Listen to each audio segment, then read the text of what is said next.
हल्द्वानी का एक विचित्र मामला आज सामने आया, जहां चरस में फंसाने को लेकर मामला कोर्ट में गया, जहां कोर्ट ने पुलिस को फटकार लगाते हुए कहा कि वह इन पर आरोपियों पर कार्रवाई करे और पीड़ित को यहाँ पर पीड़ित लोग हैं जो कि न्यायालय के आदेश को लेकर आए हैं और न्यायालय के आदेश में ये स्पष्ट है कि जो ये कार्रवाई हुई है उसमें पुलिस ने गंभीर चूक की है। और चूक ही नहीं, पहले सूचना पर वहां पर एक महिला ने चरस रखी, उसके बाद जब उसकी सूचना पर पुलिस अपने आप आगे कैसे आई ये हम सब जानना चाहते हैं। क्या हुआ उस दिन, किस तरह का मामला था, कौन महिला आई, बताइए। 28 जून सुबह की बात है। मेरे पति दुकान में बैठे थे रोज ही की तरह, 7 बजे करीबन का टाइम होगा। एक महिला आती है और कुछ परचूनी की दुकान का सामान है, हमारी दुकान है माही जनरल स्टोर, जहाँ परचूनी का रोजमर्रा का सामान मिलता है। तो उस महिला ने कुछ सामान बाहर से मांगा कि मुझे दूध वगैरह चाहिए। उसी से लग के मेरी दूसरी दुकान है जहाँ पे लेडीज सामान है, जिसका शटर करीब 9 बजे मैं खोलती हूँ, क्योंकि मैं हूँ, बच्चे हैं मेरे छोटे स्कूल वाले, तो इसीलिए मेरे पति से वो कहने लगी कि मुझे दूध का सामान चाहिए। उन्होंने कहा ठीक है। तो इतने में वो महिला कहने लगी कि मुझे अंदर से थोड़ा लिपस्टिक चाहिए। उन्होंने कहा देखिए, मेरी महिला को, ये मेरी जो पत्नी है उनको पता है, मगर आप यहाँ से एक रास्ता है, आप ले लीजिए और मुझे यहाँ काउंटर पे दिखा दीजिए, मैं आपको दे दूंगा। इतना कहने पे वो महिला अंदर गई, जो डीवीआर के सीसी कैमरे में साफ देखा जा सकता है। और जज साहब भी इसको देख के पुष्टि कर चुके हैं कि वो महिला ही हाथ में थैला लाई थी और उसी ने वो थैला वहाँ छोड़ा। तो वो थैला अंदर रख के बाहर को आ गई और वो लगातार फोन पे किसी से बात कर रही थी, पता नहीं किससे कर रही थी। वो बाहर आई और उसने तुरंत ही, जैसे ही पता नहीं किसको फोन किया, मेरे हस्बैंड कह रहे मैंने एक वो शब्द सुना, हस्बैंड आ जाओ, तुरंत 3 नार्कोटिक ऑफिसर अपने आप को बताते हुए दुकान में अंदर जाते हैं और उस पैकेट को उठा के लाके तराजू पे रख देते हैं।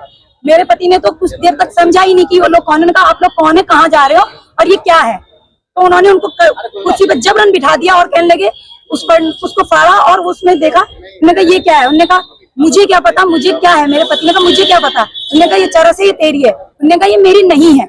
इसी बीच भीड़ भाड़ हो गई थी बाहर, तो उस भीड़ में से एक व्यक्ति, उनको मेरे हस्बैंड ने कहा आप घर जाइए, मेरा घर उस दुकान से 15 कदम की दूरी 3 नंबर गली में और दुकान हमारी 8 नंबर में है, पुलियालपुरा नवाबी रोड में। मेरे बच्चों को और मेरे परिवार को सूचित करिए, ये लोग मुझे जबरन चरस के मामले में ले जा रहे हैं।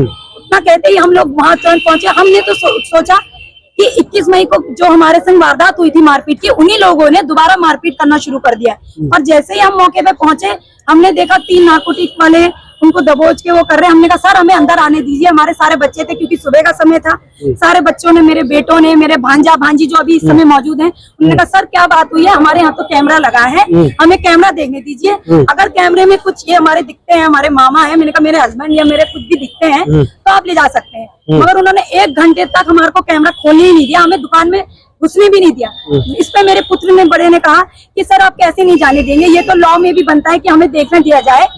तो मुझे कुछ समझ नहीं आया, मैंने 100 नंबर पे पुलिस को फोन किया, वो मौका वारदात पे आई, तब जाके थोड़ा सा वो डर गए कि देखने दिया जाए, तब उन्होंने हमारे को इजाजत दी।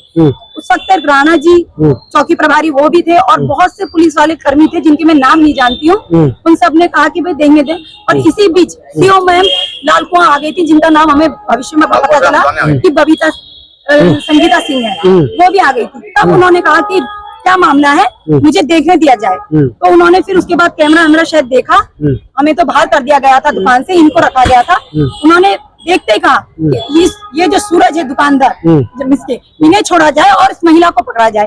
तब से आज तक मेरा यही कहना है, पुलिस में मैं जितने भी विभाग में, कई चाहे वो एसपी जी हूँ, सिटी एसपी जी, कोतवाल जी, मैंने कहा बस हमें इस महिला से मतलब है, अगर ये मिल जाएगी तो यही बताएगी कि ये चरस किसके द्वारा रखाई गई है और किसने रखवाई है और क्यों करवाया है। अच्छा, जो नार्कोटिक वाले जो आप बता रहे, जो आए तुरंत उस महिला की फोन, वो कौन थे, उनको जानते हो? उनको मैं वैसे नहीं जानती हूँ, और वो भी हम इसलिए जानते हैं क्योंकि उनका नाम इस आदेश में हुआ है। हम पहले इनका नाम नहीं जानते थे, इन्हें भी नहीं जानते थे, हमने तो उनको पुलिस वाला ही नहीं समझा था बहुत देर तक। अच्छा। उस समय हमने सोचा शायद इनके कोई गुंडे उंडे, मगर जब और पुलिस आई तब उन्होंने कहा नहीं ये हमारे विभाग से है, ये एसओजी विभाग से। अच्छा, एसओजी से।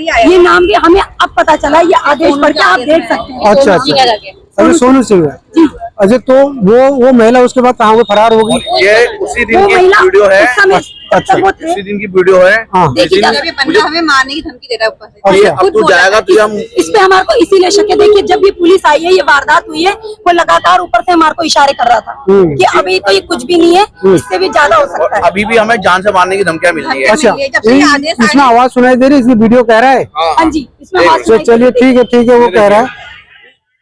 चलिए, तो ये व्यक्ति कौन है जो और ये इसका दोस्त है। ये हमारी दुकान के सामने वाले पड़ोसी ये दोनों दोस्त हैं। ये इसका दोस्त है राकेश सक्सेना। अच्छा। ये दोनों मिलकर चरस का काम करते हैं। अच्छा। और इन दोनों ने मिलकर मेरी दुकान में चरस रखवाई है। अच्छा। और ये तीन जने मिलके हमसे पहले भी कह चुके थे, तुम आदिया लोग हो, तुम्हें इस दुकान में रहने नहीं देंगे, तुम्हारी ये दुकान बिकवानी है। अच्छा। आज अब ये इनकी वजह से मेरी दुकानदारी सब पूरी खराब हो और चुकी अभी है। तक ये हमसे गाली गलौज करते हैं। अच्छा। अभी भी कर रहे हैं इस 19 मामले के चलते हुए। 19 तारीख की बात है। हमने 112 इन्होंने पुलिस में हमसे फोन किया। हमारे छोटे बेटे से हम हॉस्पिटल में थे, इनकी वजह से मेरी मम्मी क्योंकि को हार्ट अटैक आया। हमारे क्योंकि ये लोग 10-15 लाख रुपए खिला चुके हैं पुलिस प्रशासन को। हमसे कह रहे हैं कि तुझे तो ऐसी 1 लाख रुपए उड़ा देंगे। इस डर की वजह से हमारी माता जी का अभी हाल ही सदमे की वजह से बीमार है। अच्छा। आप जल्दी से कॉम्प्रोमाइज करेंगे। अच्छा, कॉम्प्रोमाइज करने का दबाव डाला है। दबाव बनाया जा रहा है कि इस मामले को हम अच्छा, फाइल उसके करें। बाद जब ये चरस, उन्होंने कहा चरस है, उसके बाद जब पुलिस ने इसमें आख्या में लिखा कि ये चरस नहीं है, तो ये किसने कहा ये चरस नहीं करके? एसपी सर ने। अच्छा, एसपी सर ने कहा। हाँ, कह रहे तो ये धूप भी हो सुनने सकती में आ रहा है है। कि वो और हमारे चरस हमारे पास फोटो और इसकी वीडियो सब थी। अच्छा। हमने कोर्ट में दिखाई। अच्छा, कोर्ट में ये आपने जमा कराई है? जी, ये पुलिस ने जमा कराई, आपने कराई? हमने करी है। हमारे पुरानी ये जो ये न्यायालय की तरफ से आदेश हुआ है हमारे को अच्छा। कि अगर ये मामला है तो इसके लिए आपके पास कोई सबूत है। अच्छा। तो हमारे बच्चों ने उस समय जो मौका वारदात की हुआ था तो वीडियो कुछ बनाए थे और कुछ सीसी कैमरे में थे, अच्छा। जो न्यायालय में हम पेश कर चुके हैं। अच्छा। जज साहब ने देखा तो तभी उन्होंने ये आदेश जारी करे कि जो इन फोटो में तो आपकी डिमांड क्या है? वो महिला को गिरफ्तार किया जी, जाए जी, हम यही चाहते हैं। जिसने मार हमें वो हमें रखवाई। पता चले कि किसने हमारे लिए जो करवाया। मिली भगत में कर रही है। और हमें तो जिन पे शक है उनका नाम हमने उसमें मुकदमे में लिखा है। और हमें उमेश पता चौहान चल और चुका है, भूपेंद्र चौहान और कुछ लोगों ने कह दिया है। राकेश सक्सेना। हाँ, इन तीनों ने खुद बता दिया लोगों ने कि ये 3 जने इसमें शामिल हैं। अच्छा। ये उमेश सिंह चौहान, भूपेंद्र सिंह चौहान और राकेश सक्सेना। क्योंकि 6:45-7 बजे मैं यहाँ पर नहीं गया अपनी दुकान खोलने। उस दिन मेरी वाइफ गई थी जिस दिन ये कांड हुआ था। हाँ हाँ हाँ। ये बंदा राकेश सक्सेना राजपुरा से उतनी 22 में 6 बजे 6:30-7 बजे घर पहुंच गया। अच्छा, तो आप बताइए, जब ये मिली भगत नहीं होती तो आदमी जब यहाँ से यहाँ पर नहीं आ रहा, वो राजपुरा से किसके घर कैसे जा रहा, इतनी बारिश में वो ऊपर से इशारा कर रहे हैं मुझे मारने की। दूसरे के घर में क्या कर रहे हैं? हमने किया है। और इस फोटो आप वीडियो में देखिए, हमारे वीडियो बस इशारा कर रहे हैं, हमने करा है, हम तुझे बताएंगे कैसा होता है करके। आज इशारा हमारे करके। वकील सर के वैसे ही, चंदन सिंह गोयल के वैसे ही आज हमें इतना आदेश प्राप्त हुआ है। अच्छा। क्योंकि मुझे न्यायालय के अगर पुलिस से तो बस मेरा इतना ही कहना है कि अगर मुझे पुलिस प्रशासन से मदद मिलती तो मुझे न्यायालय की मदद नहीं लेनी पड़ती। मगर अब मुझे न्यायालय की तरफ से न्याय मिल रहा है तो मैं यही चाहूंगी कि न्यायालय की तरफ से हमारे जो प्रवक्ता हैं जो इस केस को देख रहे हैं उनकी तरफ से मुझे न्याय की पूरी उम्मीद है। मैं वहीं से न्यायालय चाहती हूँ कि वो औरत भी पकड़ी जाए और पता चले कि हमारे लिए किसने क्या। ये षड्यंत्र किसने रचा? जी, और जी, पुलिस जी, ने जी। अगर इसमें वो किया है, पुलिस ने उसको साथ दिया, तो पुलिस की कितनी मिली भगत है? मिली भगत है? ये है। हमें पता चला है इन्होंने पुलिस वालों ने। चलिए ठीक है। इन लोगों का अगर सीसी कैमरे नहीं होते तो ये बेकसूर यहाँ फंस जाते हैं। तो पुलिस से हमारा कोई नहीं, उनको ये नहीं मालूम था कि इसके यहाँ सीसी कैमरे लगे हैं। उनको मालूम नहीं था। हमारे को मदद की तो सबसे बड़ी बात है कि आपका ये कहना है कि न्याय आपको मिलना चाहिए, और जो सीसीटीवी जो आपने कोर्ट में दिए उसके सब महिला और जो उसके वो उसके मददगार थे वो पकड़े जाने चाहिए। अच्छा, तो महिला की फोटो आपने कोर्ट में तो दी होगी। चलिए ठीक है। ये देखिए महिला पुलिस वालों को साक्षी कोर्ट में जमा है। पुलिस वालों को दिखाने के बाद भी पुलिस वालों ने इन महिला को नहीं पकड़ा है।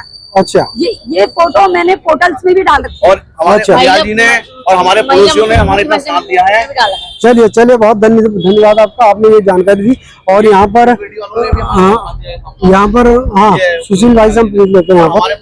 हाँ, उन्हें जी बताइए, आपके पड़ोस में मामला हुआ, आप गए थे, तो जो कोर्ट की कार्रवाई हुई है, कोर्ट की कार्रवाई से जो है अभी तक मतलब वो नहीं हुआ, क्या उम्मीद है कोर्ट की कार्रवाई के बाद पुलिस हरकत में आएगी और अपना वह काम करेगी? देखिए, हम तो ये चाहते हैं कि जो पीड़ित पक्ष है जी, ये जो लगातार 2-3 महीने से जो दर दर की ठोकरें खा रहा है, जिसकी दुकान में चरस रखवाने की कोशिश की, फंसाने की कोशिश की, वो अज्ञात महिला, हमारा एक निवेदन यह है आप पुलिस प्रशासन से, वैसे तो पुलिस प्रशासन ने पहले सहयोग किया नहीं, लेकिन माननीय न्यायालय के आदेश पे आप जो भी सहयोग होगा, सबसे पहले जो महिला है जिसने अंदर वो चरस की खेप रखी है, सबसे पहले उसको गिरफ्तार किया जाए। वो बताएगी कि किसने रखवाई थी और कौन कौन और कौन वो पुलिस वाले जो आए थे जो इनको फंसाने की कोशिश कर रहे थे।